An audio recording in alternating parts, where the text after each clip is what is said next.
Mabilis lang to gawin. 30 minutos lang may tusino ka na. Subok na namin to at nagustuhan talaga ng mga nakatikim nito. Gagamit ako dito ng liempo ng baboy. Maninipis na talaga yung pagkakahiwa nito pag nabibili namin sa supermarket.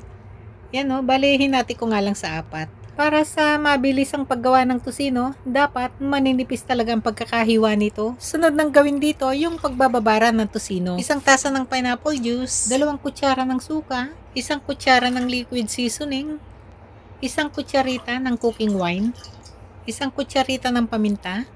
Maglagay din nito dinikdik na bawang pati balat, 10 piraso lahat, 2 kutsara ng asin, 1 kutsara ng chili powder.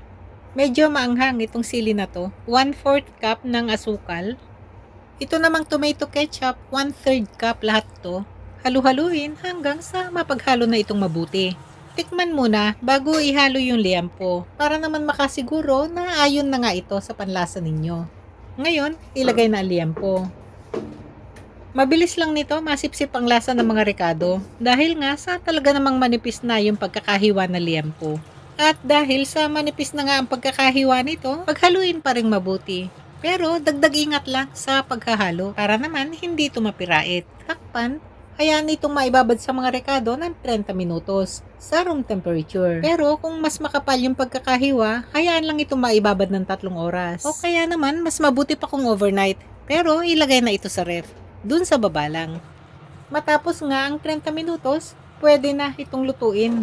Sa mga gusto naman na maganda pa rin ang quality kahit na itago na ito sa freezer ng mga 3 buwan, ilagay ito sa plastic bag. Kasama na rin pati yung marinade sauce. Dapat pantay sa dami ng marinade sauce yung dami na liempo. Yung ganyan lang oh.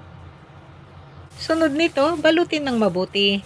Siguraduhin lang na bago ibuhol yung plastic, napalabas na talaga lahat ng hangin nito.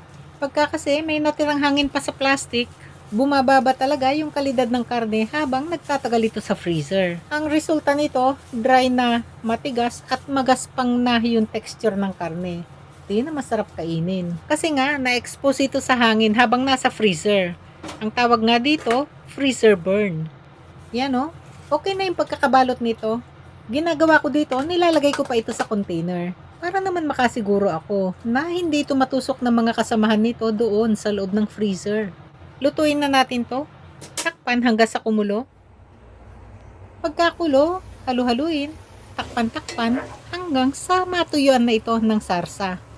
Gamit dito yung medium setting ng apoy. Matapos nga ang ilang minuto, kakatakip, kakahalo. Yan o, natuyuan na ng sarsa. Patuloy lang ang pagluluto hanggang sa mapagmantika na nga ito. Hindi na rin ito tatakpan, pero patuloy pa rin sa paghahalo. Gamit dito yung mahinang setting na ng apoy para naman hindi ito masunog. Yan o, nagmamantika na. Okay na sa akin yung ganitong pagkakaluto nito.